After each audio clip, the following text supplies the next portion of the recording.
Welcome, everyone. It's so great to have you here for the 50th episode of the Parenting Lab podcast. I appreciate each one of you for following and for your 5-star ratings. Thank you so much for being part of this community, really, this movement of healing and transforming not only your parenting, but your relationships, your perspectives, and especially how you show up for yourself. So let's get started. Sometimes a song or a poem can capture something we already know or feel deep within us, but maybe we have a hard time expressing it on our own. You know that feeling? There's a short poem by Douglas Malloch that I have loved for a long time, and every time I read it, it makes me think about parenting.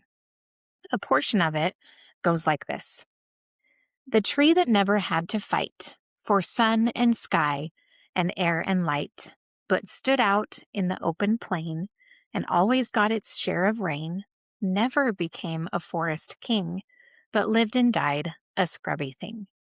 Good timber does not grow with ease. The stronger the wind, the stronger the trees. The further sky, the greater length. The more the storm, the more the strength. By sun and cold, by rain and snow, in trees and men, good timbers grow. There's something about that idea that really resonates with me, and I hope it does for you too. When we look back at our own lives as adults and as parents, we can usually see how the challenges that we have faced have shaped us. The moments that stretched us, frustrated us, or maybe forced us to figure something out, pushed us to grow in ways we didn't expect. But something interesting happens when we become parents, because suddenly, when it comes to our kids, the instinct isn't to let the wind blow. The instinct is to block it. When our child is struggling, when they're frustrated, disappointed, feeling left out, embarrassed, or maybe overwhelmed, something inside of us immediately wants to step in and make it better. We want to fix it. We want to smooth it over. We want to protect them from that discomfort. And that instinct actually makes a lot of sense. We're wired to respond when our children are in distress. But I've started to wonder if one of the hardest parts of parenting isn't actually our child's struggle, but the way their struggle activates something inside of us. Because when our child is in the wind, it can start to feel like we are in the wind too. Our nervous systems are incredibly responsive to the signals of the people we love, especially our children. When a child is crying, frustrated, overwhelmed, our brain interprets that as a signal that something is wrong and needs immediate attention. In a lot of ways, that's a really beautiful design. It's part of what keeps children safe and bonds us together. Babies and young children depend on caregivers to notice distress and respond. But the tricky part is that our nervous systems don't always distinguish between true danger and ordinary discomfort. So when our child is struggling with something that's actually a normal part of growing up, like frustration with homework or conflict with a friend or disappointment when something doesn't go their way, our body can still react like it's an emergency. You might notice that moment when your child starts to get upset and something just changes inside you. Maybe your chest tightens. Maybe you feel a rush of urgency. Maybe your mind immediately starts searching for a solution. And it can almost feel instinctive to step in and make that problem go away as quickly as possible. But sometimes that reaction isn't just about our child's present moment. Sometimes it's also connected to our own past. Many of us are carrying memories, sometimes really clear ones. Sometimes they're just emotional echoes of what it felt like to struggle when we were young. Maybe we remember feeling embarrassed in school and wishing someone had helped us. Maybe we remember feeling overwhelmed or alone, or we remember being shamed for mistakes or punished when we got things wrong. And when our child starts to move through some of those same experiences, it quietly stirs up those old feelings inside of us. And without even realizing it, we might be responding not just to our child's discomfort, but to the memory of what it felt like when no one helped us with our discomfort. Now, this is why the instinct is so fierce. We want to protect them, of course. But sometimes that protective instinct moves so quickly that we don't pause long enough to ask the important question, which is my child actually in danger right now? Or are they in the middle of a challenge that might help them grow? We have to be careful not to confuse their struggle with our pain. So, this brings us to a really important tension that happens in parenting. Of course, we want to help our children. The instinct is not the problem. The question is how we help. I've noticed that there are two very different ways that parents tend to respond when their child is struggling. The first is rescuing. Rescuing usually comes from a really loving place, but the goal is to remove the discomfort as quickly as possible. We step in, solve the problem, smooth things over, make the frustration go away. It might look like stepping into a conflict between friends right away, intervening with teachers too soon, fixing a mistake before the child has a chance to work through it, or even trying to prevent disappointment altogether. Again, the motivation is love. We don't want our children to feel pain, but there's another way to help, and that is through support. Support doesn't mean leaving a child alone with their struggle. It means staying emotionally present while they move through it. So instead of removing the problem, we're helping them really to face it head on. We might sit with them while they're frustrated with their homework. We might listen while they talk through a conflict with a friend or strategize a conversation with a teacher. We might acknowledge how disappointing something feels without rushing to fix it. In other words, we become the steady presence beside them while they experience this challenge. And this is where that poem comes back to mind for me. Good timber does not grow with ease. The stronger the wind, the stronger the trees. Rescuing tries to remove the wind, but supporting helps the roots grow deeper in the wind. There's actually a really fascinating real world example of this idea that was discovered by scientists a few decades ago. So, in the early 1990s, there were some researchers that built an enormous sealed environment in Arizona, and they called it Biosphere 2. You can look it up. It's really interesting, the study.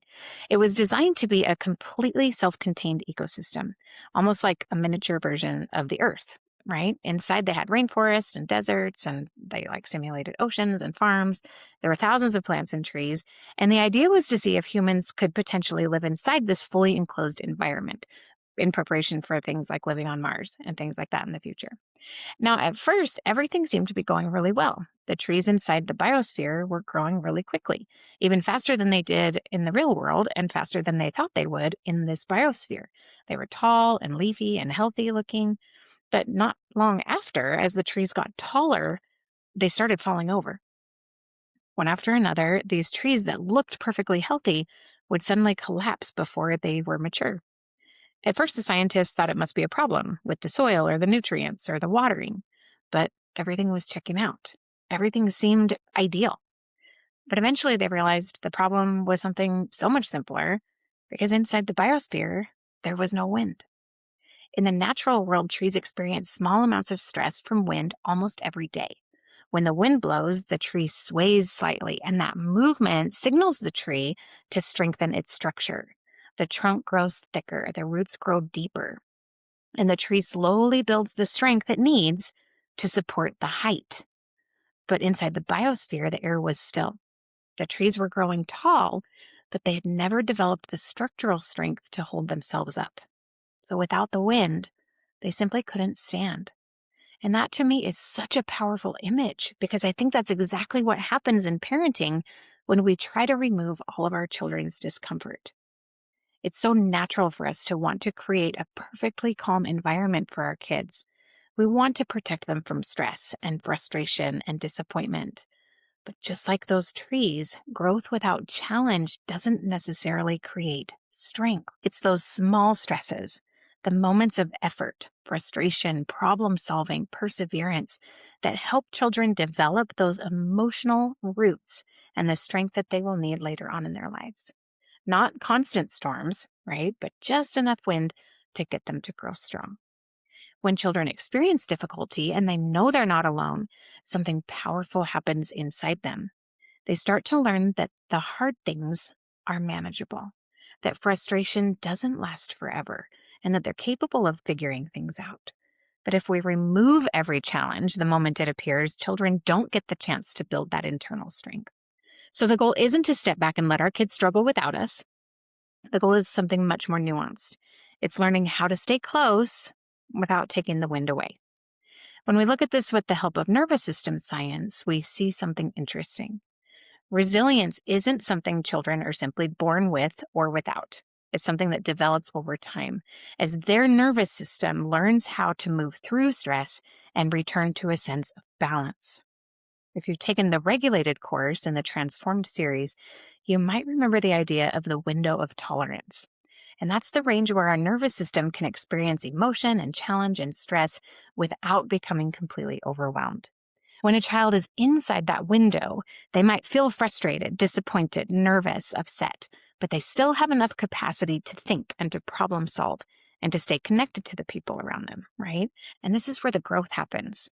When children face manageable challenges while staying inside that window of tolerance, their nervous system begins to learn that I can handle this. Hard feelings don't last forever. I can work through problems. I'm not alone. And over time, those experiences actually help expand that window, right? So their tolerance level increases over time. And what once felt really overwhelming becomes something they can navigate with more confidence and flexibility. But when we step in too quickly to remove every difficult experience, something else can happen. And that's that the nervous system doesn't get the chance to practice moving through discomfort. And instead, it starts to learn that this feeling is too much. Someone else has to fix this. I can't handle this on my own. And so their window of tolerance stays really small. So resilience isn't built by avoiding stress entirely. It's built through those small, manageable doses of challenge paired with the presence of a supportive adult. In other words, the wind is there, but the tree isn't standing alone in the storm. Our presence matters enormously. Our calm nervous system, our reassurance, our willingness to stay nearby while our child works through something difficult, that's what helps keep the experience inside their window of tolerance. And when that happens, the challenge that once felt like a huge storm becomes something that slowly strengthens them instead. I see this in my preschool students all the time. I remember one student who had a really long name. Have you ever read the book Chrysanthemum? It was a name like that. It was tons of letters. And as a little 4-year-old, she really, really struggled to write it. At the beginning of the year, her window of tolerance for writing was really small.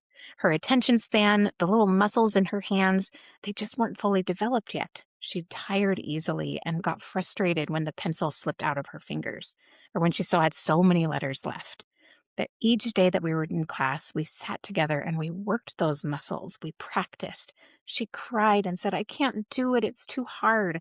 But as a teacher, I know it's important to be able to hold a pencil correctly and write the letters of your name. So I sat with her and worked with her. And slowly she gained strength and confidence. And by the end of the year, she could write her name all by herself. Alone, she would have given up, gotten frustrated, or told herself a story that she couldn't do it. But we're growing good timber, so we sat together in that wind until it passed. Now, this is where I want to turn inward, because once we understand that some level of challenge is actually healthy for our kids, the real question then becomes, can we tolerate the discomfort of watching them go through it? And that's often the hardest part. When your child is experiencing these big feelings of frustration or disappointment or hurt, or is dealing with hard situations at school or with friends, it doesn't just stay in their nervous system. It often shows up in yours too. You might feel the urge to jump in immediately. You might feel anxious watching them struggle. You might start mentally searching for the fastest way to make the situation better, not just for them, but for you, so that your nervous system can feel calmer. None of that means that you're doing parenting wrong. It just means your nervous system is responding to someone that you love. But this is where the work of self-awareness and regulation becomes so important. Because if we can pause for just a moment and notice what's happening inside us, we gain a little bit more choice in how we respond. We notice the urge to fix without immediately acting on it. We can take a breath when our child is frustrated instead of rushing to solve the problem. And we can remind ourselves that discomfort isn't the same thing as danger. Sometimes the wind our children need in order to grow stronger is the very same wind that activates something inside of us from our own childhood or our own experiences and insecurities. And in those moments, parenting becomes an opportunity for our growth too. Every time we regulate ourselves instead of reacting automatically, we are showing our children that big feelings can be tolerated, that challenges don't have to be avoided, and that it's possible to stay steady even when things feel hard. Over time, that steadiness then becomes part of the environment our children are growing in. And just like strong trees, they begin to develop those deeper roots, not because the wind never comes, but because they've learned that they can stand in it. Now, sometimes this idea can sound good in theory, but in the moment it can be hard to know what it actually looks like. So let's walk through a few everyday situations where this tension between rescuing and supporting often shows up. Imagine your child is sitting at the table doing homework and they're starting to get really frustrated. Maybe they're saying things like, "Oh, I can't do this," or "This is so stupid," or you can see the tears starting to form. The rescuing response might be to jump in and immediately take over. We might start explaining every step or correcting their mistakes, or even finishing part of the assignment ourselves just to get everyone out of frustration. That might just have been me. I don't know. And again, that instinct usually comes from a loving place. We don't want our child to feel defeated, but a supportive response might look different. So instead of fixing the problem right away, we might sit beside them and say something like, "This looks really frustrating." We can help them take a breath, maybe take a break the problem into smaller pieces, remind them that they're capable of figuring it out. We're still helping, but we're helping them stay engaged with the challenge instead of taking the challenge away. You can also imagine a situation where your child comes home upset because of something that happened with a friend. Maybe they felt left out of something or someone said something hurtful. The rescuing response might be to immediately step in, contact the other parent, talk to the teacher, try to fix the social situation as quickly as possible. But a supportive response might start with simply listening, letting them tell the story, acknowledging how painful it feels to be left out, and helping them think through what they might want to do next. We're not ignoring the problem, but we're allowing them to practice navigating relationships instead of solving it entirely for them. You might see the same thing when a child is learning a new skill, like riding a bike, trying out for a team, learning an instrument, or working on something that doesn't come easily. Frustration is almost always part of that process. If we step in too quickly every time frustration appears, the message can unintentionally become, "This feeling, this discomfort, that means we should stop." But if we stay close and supportive while they work through the difficulty, the message is something so much more empowering, that this is hard and I can keep trying. Those moments, as small as they seem, are often the ones that slowly build that confidence and resilience over time. Now, at this point, you might be feeling some resistance, and that's okay. I am not saying that there are never times where you should intervene or move straight into problem solving. Of course, there are situations that require immediate action. You will know what those are. I'm not asking you to question or override your intuition. What I'm asking you to do is question your default responses, to be intentional and aware of how your child is experiencing the wind. There's a lot of nuance here, so use this as information and let it guide you in ways that work for your family, okay? Now, going back to that poem again, it's interesting to me how simple the message is, and yet how challenging it can feel when we're living in it as parents. Good timber does not grow with ease. The stronger the wind, the stronger the trees. If you've ever watched trees during a storm, you'll notice something. The trees that survive aren't the ones that never experience wind. They're the ones with deep roots, the ones that have bent and strengthened over time. And in many ways, that's what we're helping our children develop. Our job isn't to pave every part of the path for them. It's not to create a childhood without frustration or discomfort. Those experiences are the forge of strength and resilience. But children were never meant to face those things alone. What helps them grow strong isn't the absence of wind, it's the presence of someone steady beside them. Someone who listens when they're hurting, someone who believes in their ability to work through something hard, someone whose calm nervous system helps them find their footing again. So when those moments come, and they will, when your child is frustrated or discouraged or struggling with something that you wish you could take away, you might pause and remember this idea. The wind itself isn't the enemy. Sometimes the wind is exactly what helps the roots grow deeper. And this happens at every age and in every stage. As always, Thank you so much for being here and for opening your mind to new perspectives with me. I will see you again next week, where we will continue to explore the art and science of parenting and put your parenting to the test. Take care, everyone.